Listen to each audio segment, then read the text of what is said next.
In this video, I will teach you how to cheat in trading. It doesn't matter if you trade crypto, stocks, futures, or Forex, this strategy works and it has a 100% win rate.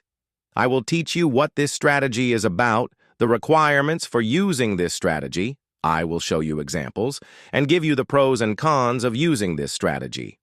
Prop firms have banned this strategy from being used by Forex traders because traders use it to make a lot of money from them and might wreck them.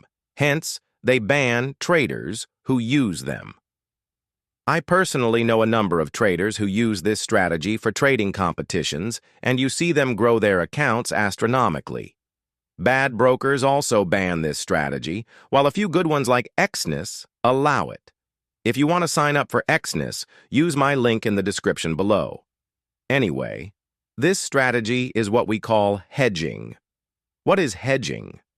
Hedging is a risky way of preserving your capital from taking losses by taking a trade in the opposite direction.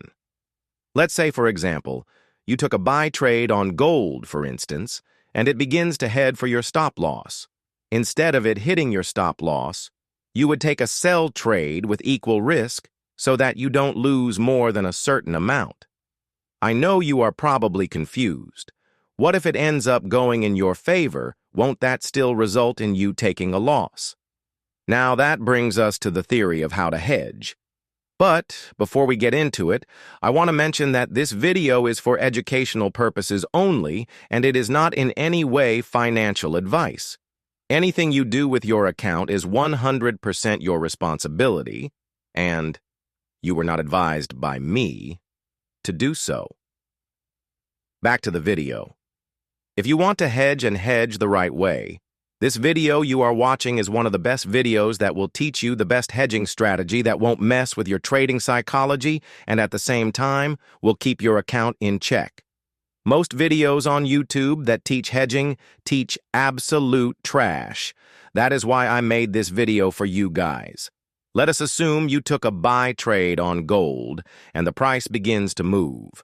Let us assume that the trade didn't go in our favor and it begins to head for our stop loss, which we set at 20 pips.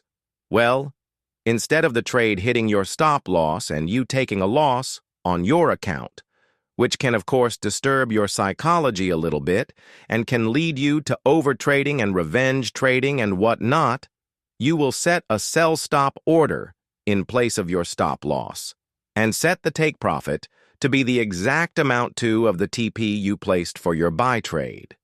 That is, if your initial trade was set to be a 40-pip take-profit trade, your sell stop should also have a 40-pip take-profit and a 20-pip stop-loss.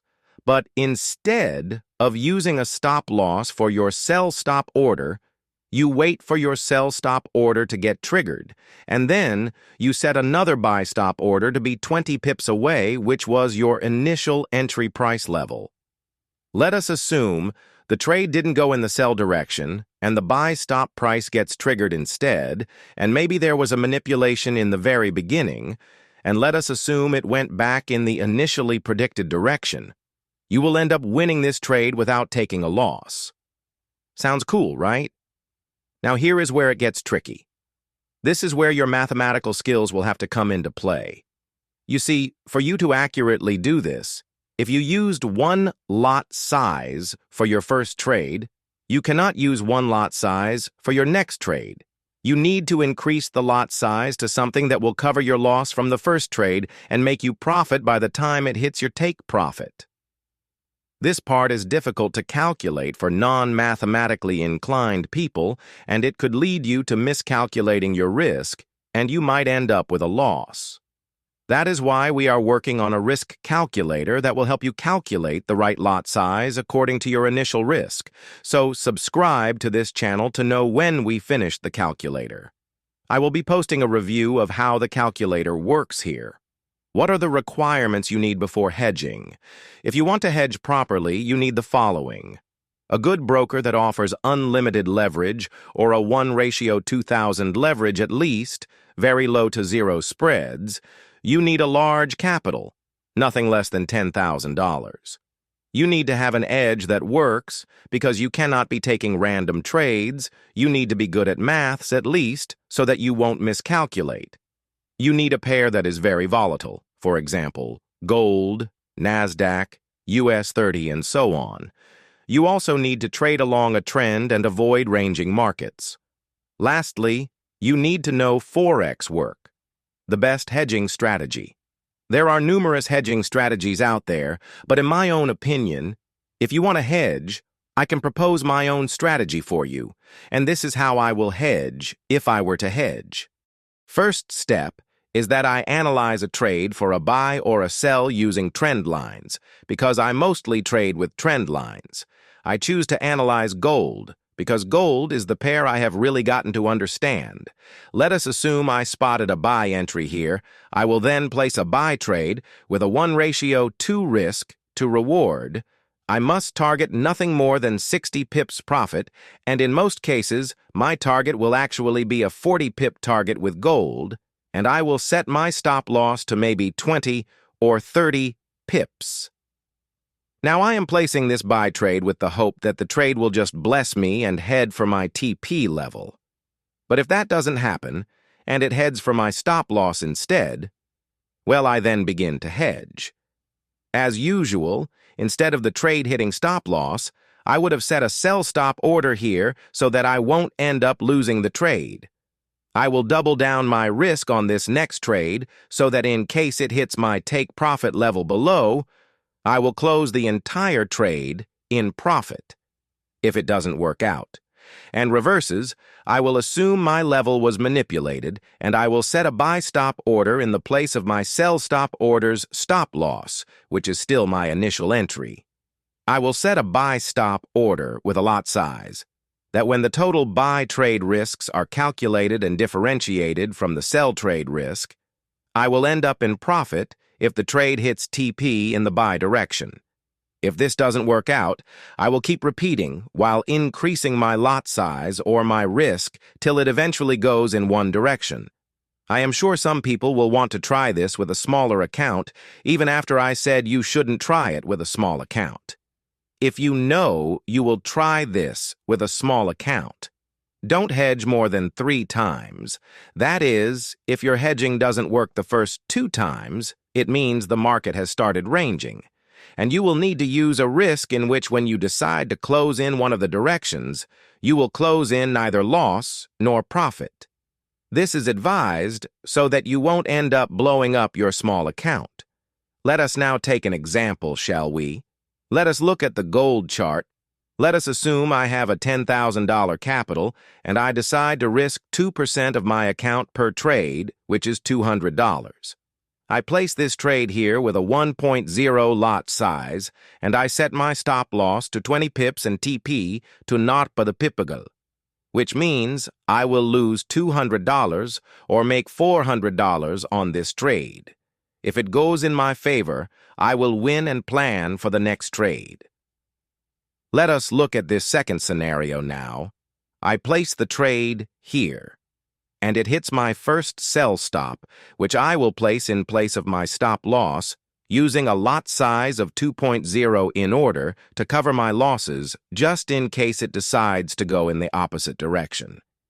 If this trade goes right, then I will lose a total of 60 pips with 1 lot size and win a total of 40 pips with 2 lots, which simply means that at the end of the day, I will have a net profit of $200 from this trade, which is $800 minus $600.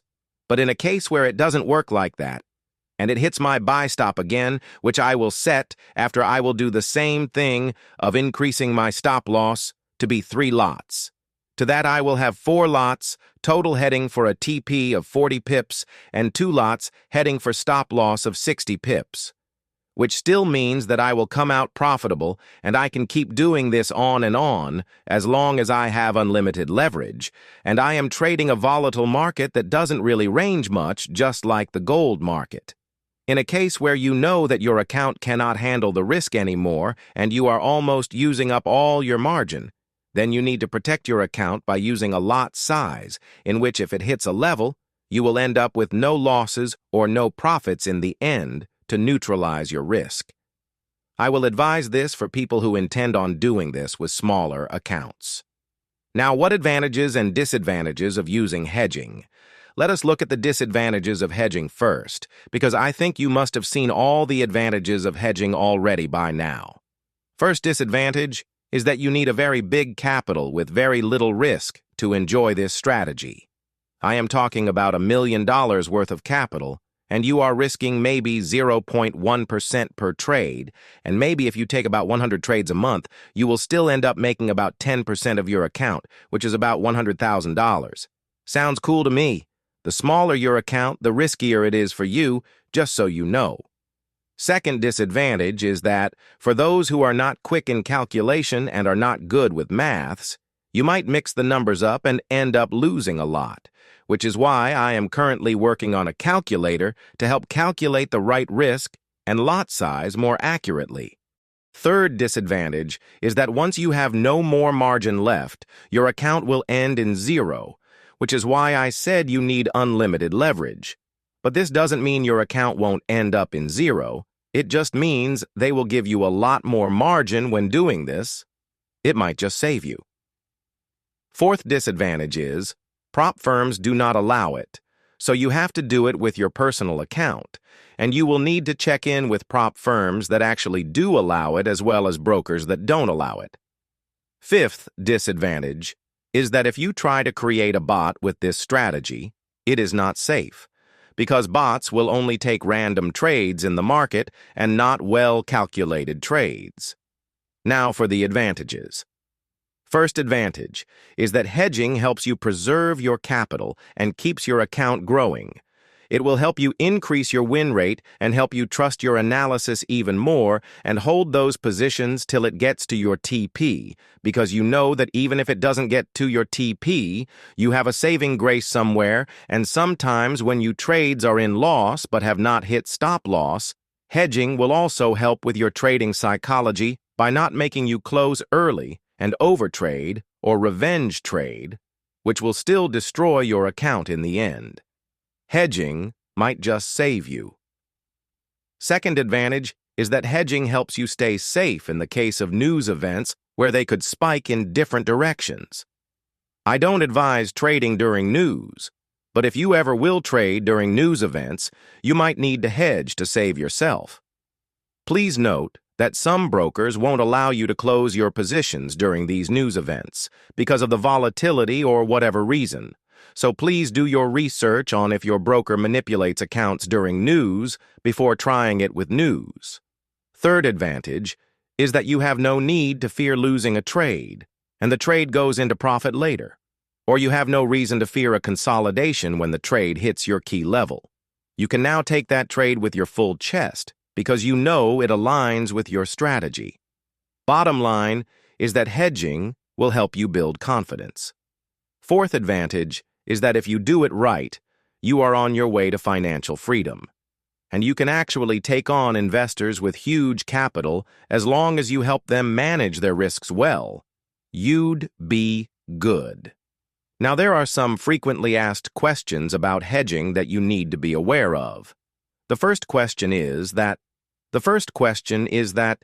isn't this a martingale strategy? The answer is no. It looks like it, but it is not. Martingale strategy requires you to keep increasing your risk on losing positions or while you take hits of losses, but this helps you reduce your losses while hedging both positions. It could potentially lead you to blowing your account if you take it too far on a small account. That is why it is recommended that you do it on an account of not less than $10,000 with a good risk. You already know that the price cannot keep ranging forever, and at a point it will break and go in one direction, hence, you could keep holding till it does so, but this cannot be achieved on a small account. If you try this with a small account, then be ready to take a loss. Another reason why I said it is not a martingale strategy is that if you are using a martingale strategy, there is a probability that you could keep losing till infinity. But trading is not like that. In the end, the price will head in one direction. Why can't I apply this in a ranging market, and why must the price be very volatile? If you do it in a ranging market or a market that doesn't trend and is not very volatile, you will experience a lot of cases where you would need to continue placing stops while increasing your risks continuously, and this might not be safe for you. So it is advised that you trade in a very volatile market so that you can get in and out as quickly as possible. Can I just place random trades and use this strategy to defend myself? This style of trading is not advisable. I mean, that is how a bot operates, but it only takes one wicked ranging market to destroy your account. On a large account, you can absolutely do this, but what of times when you cannot monitor liquidity and volumes and your broker decides to increase spreads and all? What about during news and all? This is why I recommend you monitor each trade closely to avoid anything bad. You should use this strategy with your already developed edge and not do this randomly if you want to see better results. Why can't I use a 1:1 risk to reward? If you use a 1R1 to trade this strategy, you might be required to increase your next risk to be very high, and if the price ranges a lot, you might blow your account faster. Hence, 1:2 or 1:3 are the best for this. What about using a 1:5 ratio risk to reward? Using a 1:5 risk to reward, or any very high reward to risk, sounds good. But what are the odds of reaching such a position with ease? If you try this, you might end up having your orders continuously triggered from time to time before it gets to your desired target. And by then, you would have piled up too much risk which could blow your account.